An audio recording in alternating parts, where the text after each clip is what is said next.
अस्सलामु अलैकुम वरहमतुल्लाहि वबरकातुहू। दोस्तों, अॼु मां अवां जे साम्हूं पीर सरदार रहबर रोज़ी धणी रज़ी अल्लाह ताला अन्हु जी ही मलफूज़ात शरीफ़ आहे, जंहिंमां कुझु नकुल ज़िक्र जी भलाई बाबति रखंदुसि।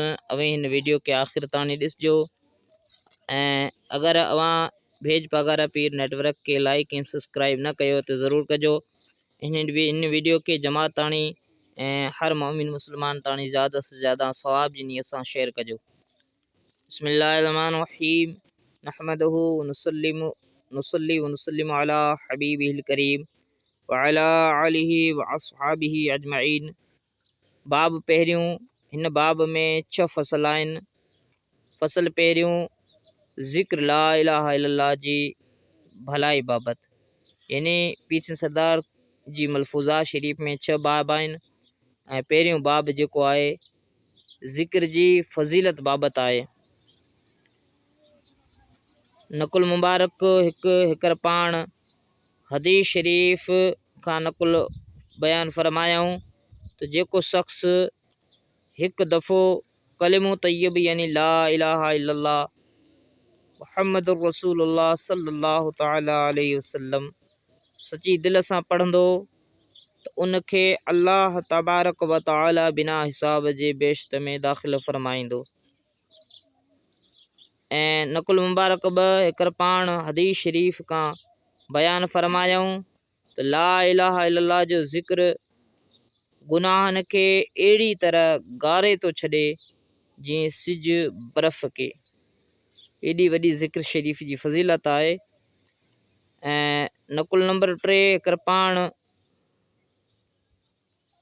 बयान फरमायूं त कंहिं वक़्तु उम्मुल मोमिनीन बीबी आयशा सिद्दीक़ा रज़ी अल्लाह ताला अन्हा हज़रत नबी करीम सल्लल्लाहु अलैहि वसल्लम जी ख़िदमत मुबारक में अर्ज़ गुज़ारियो त या रसूल अल्लाह सल्लल्लाहु अलैहि वसल्लम, असांजा पेट अटे ॻोहण खां वठी मानी पचाइण ताईं बि आराम नथा करे सघनि। पोइ जंहिं वक़्तु दज्जाल लईन पैदा थींदो, उन खां सिवा ॿी हंधि ताम मिलणु मुश्किल थी पवंदो, त उन वक़्तु मोमिन जो हाल बुख खां कहिड़ो न ॾुखियो थींदो।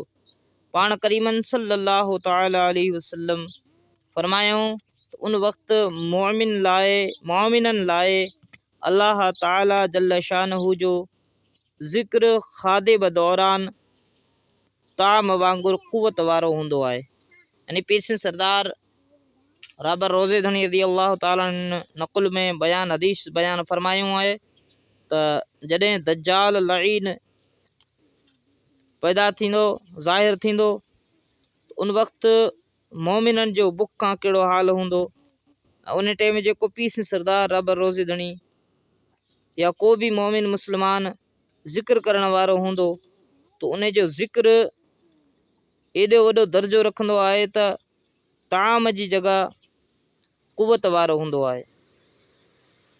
नकुल मुबारक 4 हिकर पाण हदीस शरीफ़ खां नकुल बयान फरमायूं त जंहिं शख़्स हिकिड़ो भेरो लफ़्ज़ ला इलाहा इल्लल्लाह जो सची दिल सां पढ़ियो त इहो शख़्स बेश्त में दाख़िल थींदो त कयो वेंदो।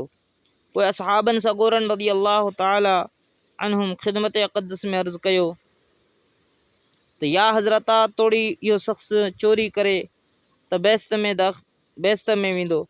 पाण बयान फरमायूं त तोड़ी चोरी करे। वरी पुछायूं त तोड़ी ज़िना करे। पाण फरमायूं त तोड़ी ज़िना करे त बि बेश्त में दाख़िल थींदो। दोस्तों, ही जेको आहे 4 नकुल अवां जे साम्हूं रखिया आहिनि ऐं पीर सरदार जी मलफूज़ात शरीफ़ मां अवां हिन खे ज़्यादा से ज़्यादा शेयर कयो ऐं वीडियो खे लाइक ऐं सब्सक्राइब कयो।